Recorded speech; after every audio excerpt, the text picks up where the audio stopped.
Hi everybody, welcome back to the Acoustic Room. I've always been a big fan of steel guitars. I collect steel guitars, and yeah, you're surprised to learn that, I'm sure. The first electric guitars were steel guitars, and Rickenbacker made the frying pan guitar, and in the 30s that was really the first electric guitar, the Rickenbacker frying pan. Rickenbacker went on to make things out of Bakelite.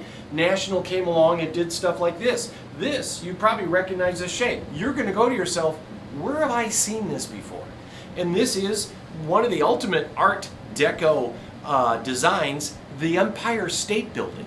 This is called the New Yorker, the National New Yorker. And these are famous for being, design-wise, they're just famous for their design. Now, industrial design is what guitars are famous for. They are industrial art.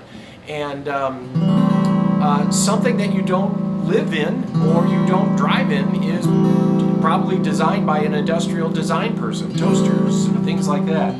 So this National New Yorker has this screwed-on cord. It has the original cord in here, but it actually has this screwed-on cord that was redone.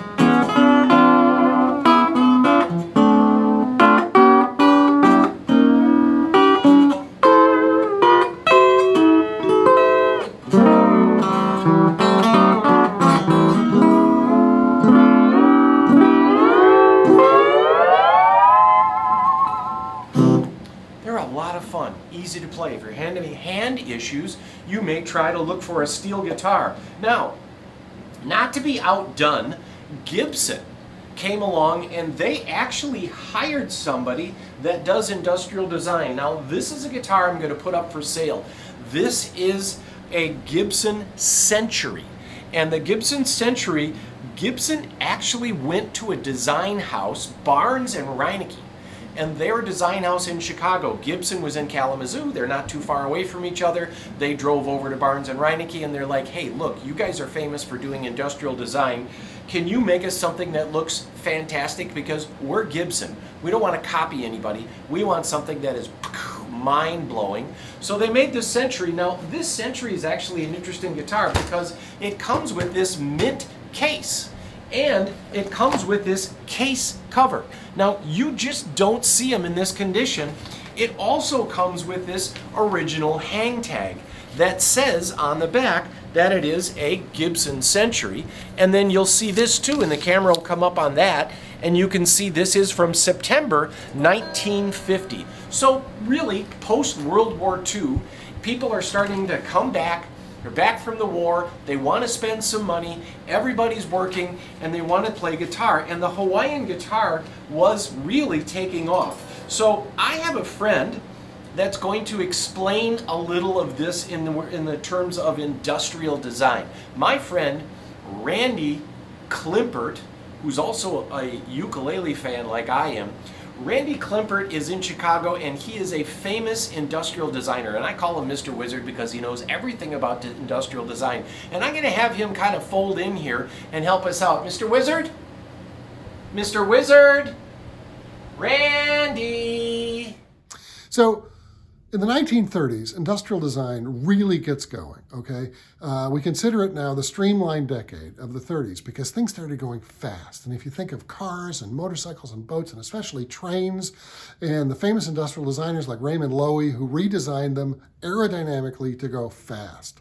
And the second thing is that even though, not everything was moving, people liked that look and they wanted things to go fast. There was a new consumer base that liked aerodynamic, sleek styling. And the third thing was new materials like plastics and new processes like how to make things were coming out, and that was great for industrial designers to use. So, Barnes and Rienecke gets started around the time of the Chicago World's Fair, the Century of Progress, 1933, 1934.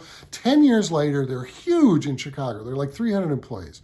And Gibson, of course, in Kalamazoo is only 2-hour drive away from Chicago. So they go to Barnes and Rienecke and they say, we want a whole new line of lap steels and amps to go with them, and we want them sleek. And so Barnes and Rienecke come up with these cool lap steels in amazing colors.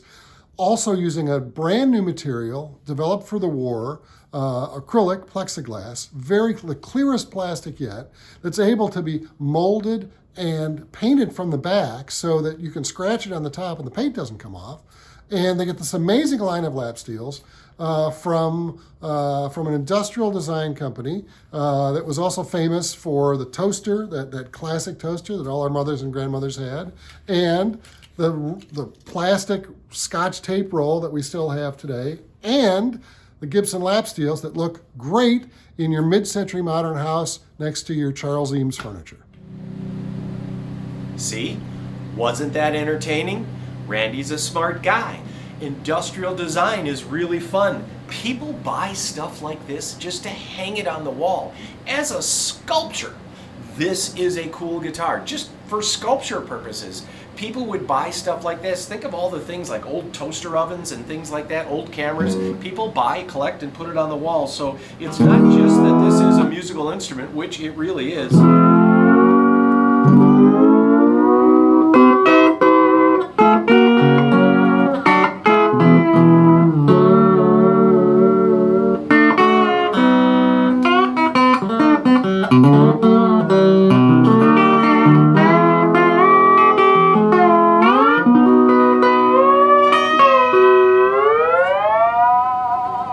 So these are cool guitars, mahogany bodied, feather light, and then it's plastic, as Randy explained, and it's been painted on the bottom, so you can't scratch it. You can't scratch off the paint. That happened to make a really good surface for a steel guitar.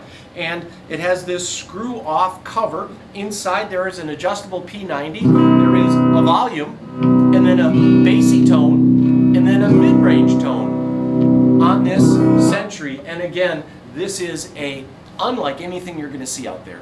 This is from my private collection. This is going to be a little more money because it's mint with a cover over the case. You just don't see that. This is an exemplary, off-the-charts type of guitar. So there you go.